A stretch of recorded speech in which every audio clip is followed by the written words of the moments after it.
여러분들에게 질문을 해보도록 하겠습니다. 교회 다니는 신자에게 가장 중요한 신앙의 요소는 무엇일까? 1번 한번 맞춰보세요. 여러분들 객관식이니까. 가장 중요한 신앙은 뭐냐? 1번 새벽기도 신앙, 2번 전도 신앙, 3번 십자가 신앙, 4번 부활 신앙, 5번 빛과 소금 신앙, 6번 잘 모르겠다. 몇 번일 것 같아요? 우리가 신앙생활하면서 가장 중요하다.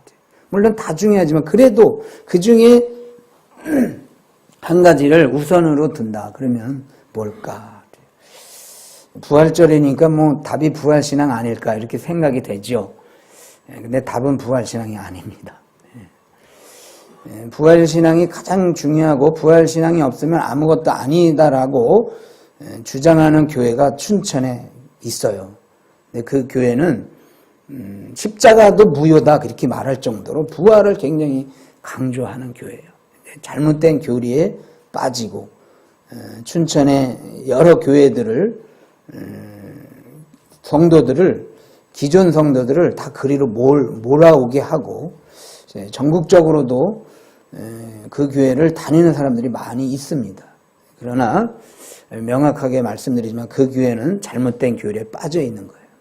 오늘 제가 여러분들에게 말씀드리려는 것은 부활신앙도 중요하지만 부활신앙보다 더 중요한 신앙이 있다. 그것을 이제 살펴보려고 그래요. 오늘 민수기 17장 8절을 보겠습니다. 이튿날 모세가 증거의 장막에 들어가 본즉 레위 집을 위하여 낸 아론의 지팡이에 움이 돋고 순이 나고 꽃이 피어서 살구 열매가 열렸더라. 보면 아론의 지팡이에 움이 나고 순이 나고 꽃이 피고 열매가 맺었는데 이 일이 하룻밤 사이에 일어난 일이에요. 그런데 이 지팡이는 살구나무 죽은 지팡이에요. 죽은 나무로 오늘 나무를 베어다가 이렇게 그 다음날 그 나무에서 베은 나무에서 꽃이 나고 순이 나고 열매가 맺은 게 아니라 아론이 늘 사용하던 지팡이. 그러니까 완전히 죽은 나무지요. 마른 나무예요. 그런데 하나님께서 그 마른 나무 지팡이에 이렇게 기적을 행하신 겁니다. 여러분들 혹 좀 더 설명을 드리자면 그 옛날에 우리가 아궁이에 불 뗐잖아요. 그럴 때 부직갱이 같은 거 있잖아요. 그 완전 죽은 나무잖아요. 그 부직갱이 같은 나무에 하룻밤 사이에 열매가 맺은 거예요. 기적이죠. 그런데 이 아론의 쌍난 지팡이의 이 기적이 오늘 본문의 그런 현상인데 이와 같은 기적이 일어난 구약 성경의 이야기가 또 있어요. 그것은 뭐냐면 에스겔서 가보면 무덤에 마른 뼈가 다시 살아나는 그런 환상이 있었어요. 그것도 역시 시체들이 다 썩은 마른 뼈가 살이 붙고 힘줄이 나가지고 군대를 이루는 그런 환상을 하나님께서 에스겔 선지자에게 보여주신 거예요. 그래서 이 아론의 쌍난 지팡이의 그 주제는 뭐냐면 죽은 것이 생명이 되었다 이 내용인 거예요. 그러면 이와 같은 죽음에서 생명으로 변화된 역사가 또 있지요. 그것을 하나 보도록 하겠습니다. 마태복음 28장 신약성경 마태복음 28장 6절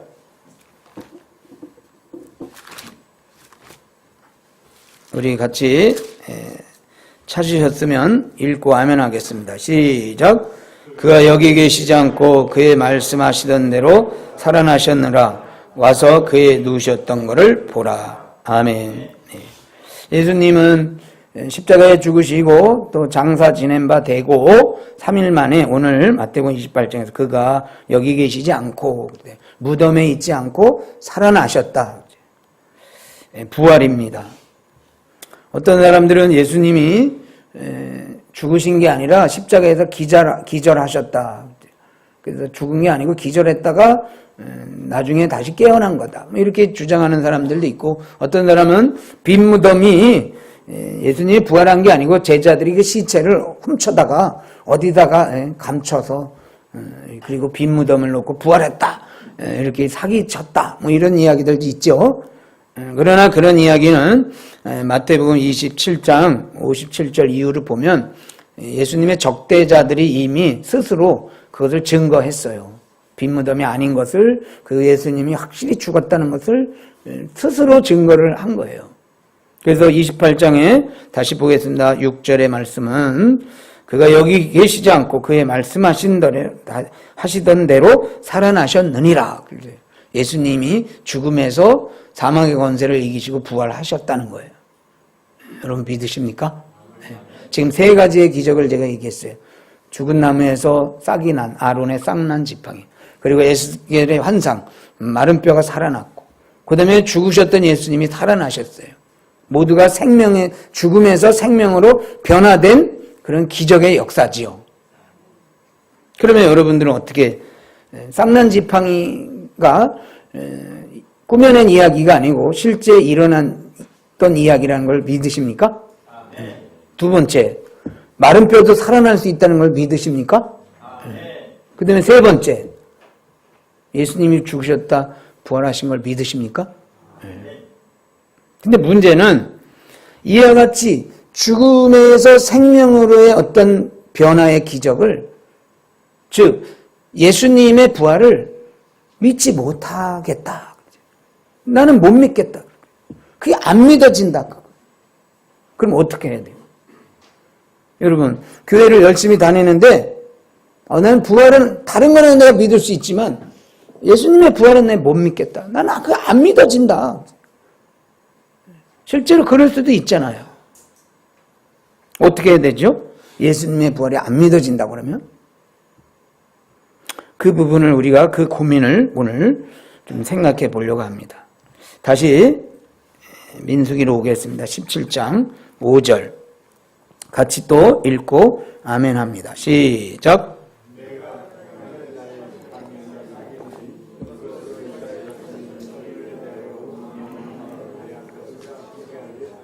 아멘. 하나님께서 아론의 싹난 지팡이에 이 기적을 행하신 이유와 목적이 있어요. 그것을 우리가 좀 살펴야 됩니다. 5절에 보면 이것으로 이스라엘 자손이 너희를 대하여 원망하는 말을 내 앞에서 그치게 하리라. 그래서 원망하는 말을, 원망이라는 단어를 문맥상 그 단어를 바꾸면 불신이라 이렇게 바꿀 수가 있어요. 그러니까 원망이라는 단어는 사실 이스라엘의 그 마음 안에 불신이 있기 때문에 불신앙. 민수기 16장으로 가보겠습니다. 13절.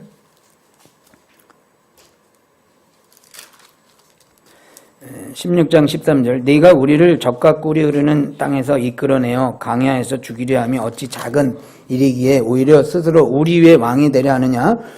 14절 또 읽고 아멘합니다. 시작. 이뿐 아니라 네가 우리를 젖과 꿀이 흐르는 땅으로 인도하여 드리지도 아니하고 밭도 포도원도 우리에게 기업으로 주지 아니하니 네가 이 사람들의 눈을 빼려느냐? 우리는 올라가지 않겠노라. 아멘. 사실은 민수기 16장의 이야기는 고라 당이 모세에게 제사장 직분에 대한 것을 왜 너희만 제사장 직분을 행하느냐? 우리도 다 같이 하나님의 백성인데 그러면서 제사장 직분에 대한 반기를 들은 거예요.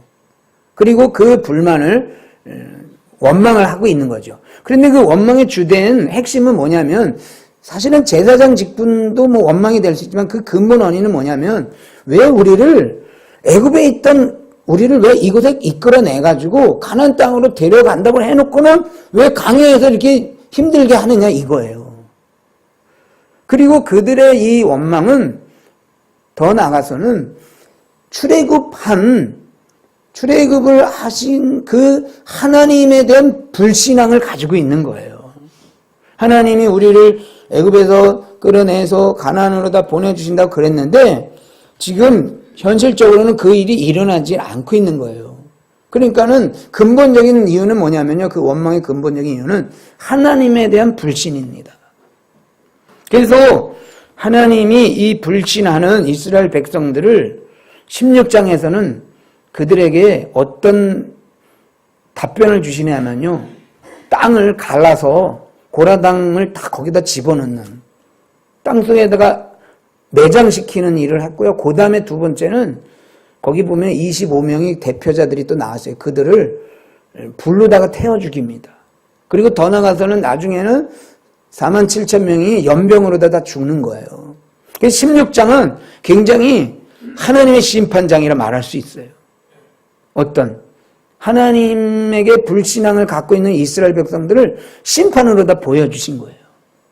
그런데 17장에 와서는 1절을 보겠습니다. 17장 1절. 여호와께서 모세에게 일러 가라사대 너는 이스라엘 자손에게 구하여 그들 중에서 각 종족을 따라 지팡이 하나씩 치하되 곧 그들의 종족대로 그 모든 족장에서 지팡이 12를 치하고 그 사람들의 이름을 각각 지팡이에 쓰되. 이렇게 고라당이 죽고 그 리더들이 불살라서 죽고 연병에 여러 백성들이 죽었는데 그럼에도 불구하고 이 이스라엘 백성들은 마음 안에 하나님에 대한 불신앙을 버리질 못하고 있는 거예요. 그래서 하나님이 다시 이 이스라엘의 불신앙을 치료해주는 방편으로다가 아론의 쌍난 지팡이의 기적을 행하고 계신 거예요. 10절을 가봅니다. 10절. 17장 10절. 우리 같이 읽고 아멘 합니다. 시작.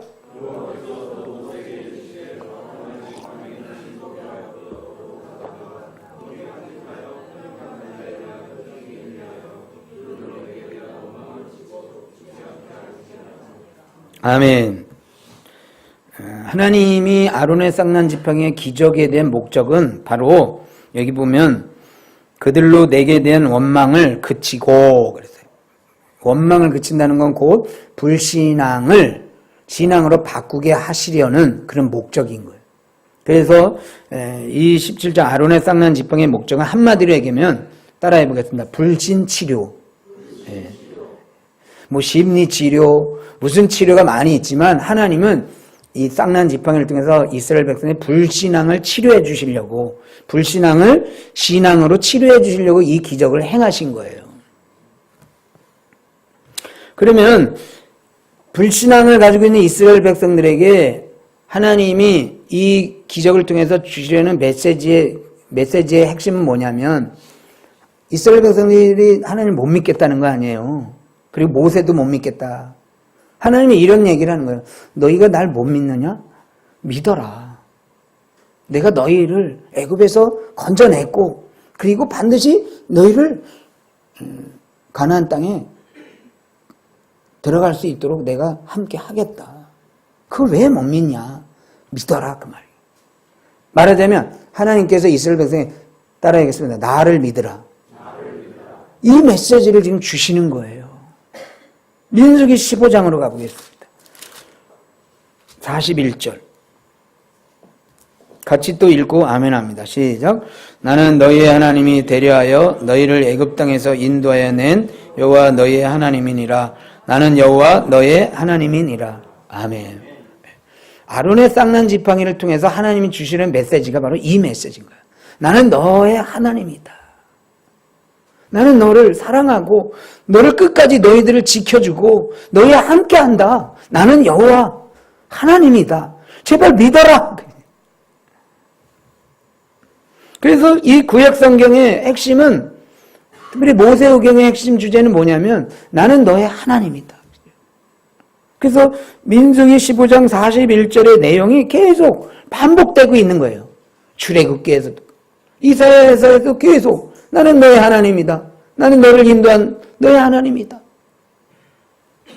그래서 여기 41절 15장 41절 나는 너희의 하나님이 되려 하여 너희를 애굽 땅에서 인도하여 낸 여호와 너의 하나님이니라. 나는 여호와 너의 하나님이니라. 이것을 요약하면 따라해 보겠습니다. 하나님의 하나님 되심. 그래서 아론의 쌍난 지팡이의 사건은 하나님의 하나님 되심을 의심치 말고 믿어라. 이 메시지인 거예요. 제가 오늘 여러분들이 이런 얘기를 했어요. 서론에서. 부활신앙보다 더 중요한 신앙이 있다. 그 신앙은 뭐냐면요, 하나님의 하나님 되심을 믿는 신앙입니다. 네. 하나님의 하나님 되심을 믿으면요, 하나님이 하신 일도 믿게 되는 거고 하나님의 하실 일도 믿게 되는 거예요. 그런데 하나님의 하나님 되심을 믿지 아니하면 하나님이 행하신 일도 잘 믿어지지가 않는 거예요. 또 하나님이 뭘 하시겠다 그래도 그게 안 믿어지는 거예요. 이스라엘 백성들이 하나님의 하나님 되심을 믿잖아요. 그러면 하나님이 너희를 가나안 땅까지 인도해 줄게, 그걸 믿는 거예요. 근데 하나님의 하나님 되심을 안 믿으니까 불안한 거야. 가나안 입성이 믿어지지가 않는 거예요.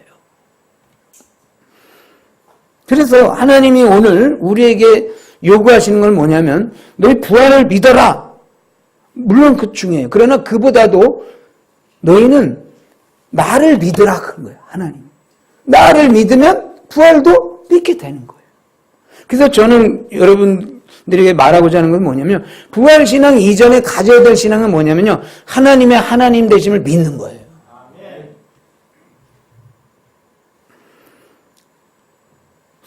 예를 들어 보겠습니다. 남편이 어느 날 지방 출장을 간대요. 그래서 2박 3일 동안 내가 안 돌아온대요. 믿어야 되겠어요? 안 믿어야 되겠어요? 네? 믿어요? 그런데 지난번에 지방 출장 간다 해놓고 나중에 알고 봤더니 친구들하고 배낚시를 갔다 온 거예요. 남편이 이번에는 오늘 친구 부침상을 당했다고 지방에 내려갔다 온대요. 믿어야 될까요? 안 믿어야 될까요? 지난번에 배낚시 갔다 왔는데. 그런데 그 이전에도 친구 부침상에 간다고 그래가지고 나중에 따져봤더니 알리바이가 성립이 안 되는 거예요. 그날 밤이.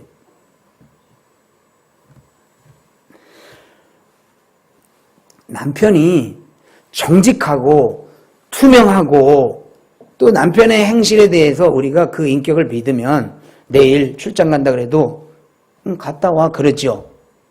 그러죠. 그러나 남편이 행위가 늘 의심스러워. 간다 그래도 나중에 보면 안 갔다 오고 또 뭐 장례식장 간다 그래놓고는 뭐 어디 밤낚시 갔다 오고 또 어느 날은 뭐 갔다 온다 그랬는데 어디 갔는지도 모르게 그게 뭐 술집을 간 건지 고스톱을 치러 간 건지 뭐 알 수가 없어요. 이렇게 그냥 행실 자체가 굉장히 의심스러운 남편이에요. 그러면 그 남편을 믿냐 이거예요. 못 믿어요. 그럼 묻겠습니다. 하나님이 어떤 이야기를 하실 때 그 이야기가 신실하시고 정직한 걸 여러분 믿으십니까? 네. 그렇죠. 하나님은 정직하시고 신실하시고 말씀하신 대로 뭔가를 이루시는 분이셔요. 그러면 그분이 어떤 일에 대해서 뭘 행하셨다 그러면 그것까지도 우리가 믿을 수 있는 거죠. 말하자면 하나님의 완전하신 인격을 믿으면 하나님의 신격도 믿게 되는 거예요. 하나님의 신격을 믿지 않는 것은 기적 자체를 못 믿는다라기보다는 그분의 완전하신 인격에 대해서 의심하는 거예요. 이스라엘 백성들이 그걸 하는 거예요. 여러분, 하나님의 하나님 되심이 완전하신 걸 믿는다면 그분이 땅을 가르는 것도 믿는 것이고 죽은 자를 살리시는 것도 믿는 것이고 죽은 나무에 열매를 맺는 것도 믿을 수 있는 거예요. 그러니까 우리의 신앙이 부활을 믿지 않는 것은 기적 그 자체에 너무 몰두하고 있는 거예요. 부활 신앙을 믿는 사람들은 기적을 믿기 이전에 하나님을 믿는 거예요. 하나님을 믿으니까 그분이 기적도 행하신다 그러면 그럼 그것도 믿는 거지요. 그래서 우리가 이 성경을 약속이라 그럽니다. 그래서 구약 또 신약 하나님의 약속인 거예요. 하나님의 약속을 믿는다는 것은 하나님의 하나님 되심을 믿기 때문에 하나님의 약속도 믿는 거예요. 그래서 혹여라도 우리 마음 안에 부활에 대한 의심이 들으면 이거는 과학적으로 입증이 안 됐다 이렇게 이해하지 마시고 그렇게 접근하지 마시고 이 일은 완전한 인격을 가지신 하나님께서 하신 말씀이고 하나님께서 하신 일이다. 이렇게 접근을 하셔야 되는 거예요. 마태복음을 가보겠습니다. 12장. 마태복음 12장 38절.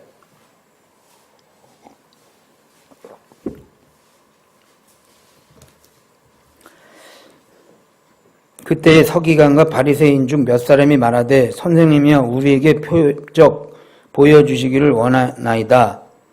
예수께서 대답하여 가라사대 악하고 음란한 세대가 표적을 구하나 선지자 요나의 표적밖에는 보일 표적이 없느니라. 아멘.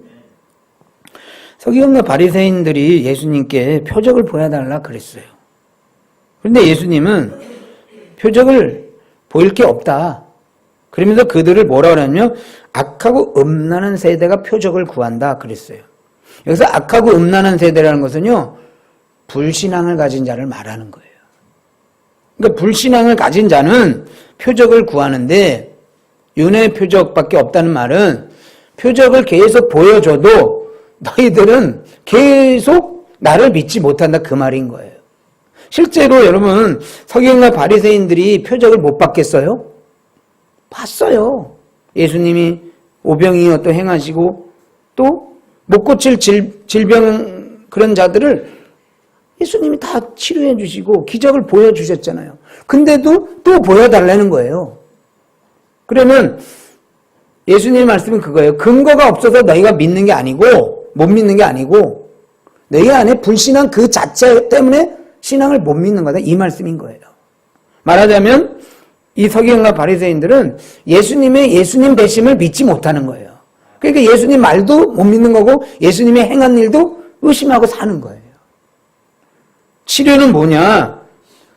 표적을 그들에게 계속 10번, 20번 계속 보여주는 게 아니고 그들 마음 안에 예수님을 인격적으로 영접하면 되는 거예요. 부활의 증거를 과학적으로 여러분 보여드려요?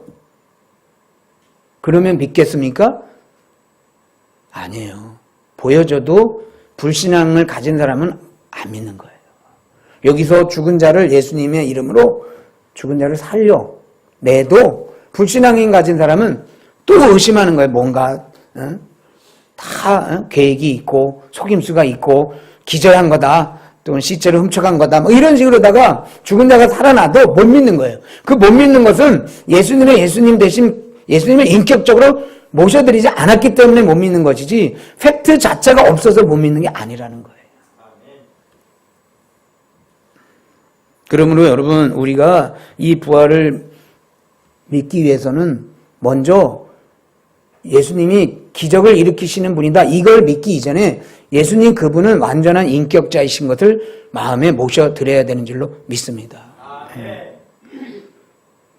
묻겠습니다. 예수님이 거짓말 하시는 분인가요? 예수님이 과장하시고 어떤 일에 대해서 막 허풍을 떨고 그러시는 분인가요?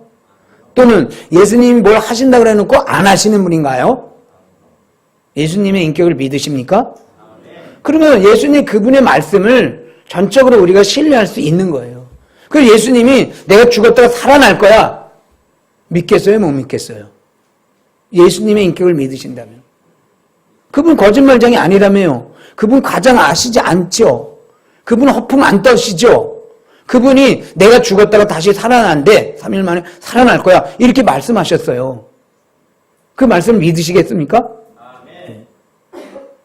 못 믿겠다 그러면 만일 예수님이 내가 죽었다가 3일 만에 살아난다 이 말씀하셨는데 나는 못 믿겠어요 그러면 예수님 인격을 못 믿는 거예요.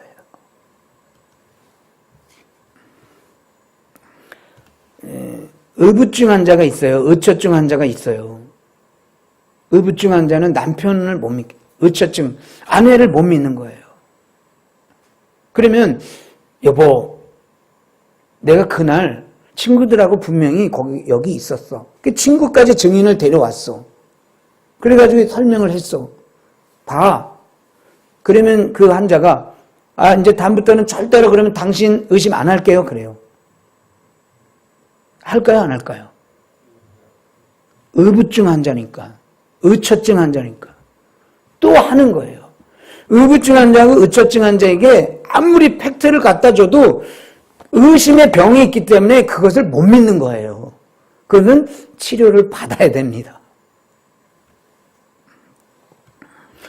우리가 이 신앙생활을 하는 뿌리는 어디에 둬야 되냐. 하나님이 기적을 일으킨 걸 내가 보고, 기적, 그것에 대한 확실한 입증, 그것 때문에 믿는 게 아니라 하나님의 하나님 되심을 믿는 게 믿음의 뿌리가 돼야 되는 거예요. 이게 무너지면 다 무너지는 거예요. 무슨 기도가 응답이 있고, 무슨 전도한다고 뭐가 되는 거고, 뭐 하나님이 열심히 하는 게 상급이 되냐. 하나님의 하나님 되심을 못 믿으면 그게 다 의심이 되는 거예요. 부활도 마찬가지입니다. 우리가 그동안의 구약 성경을 통해서 하나님이 어떤 기적들을 많이 일으키셨다. 그래서 난 부활을 믿는다.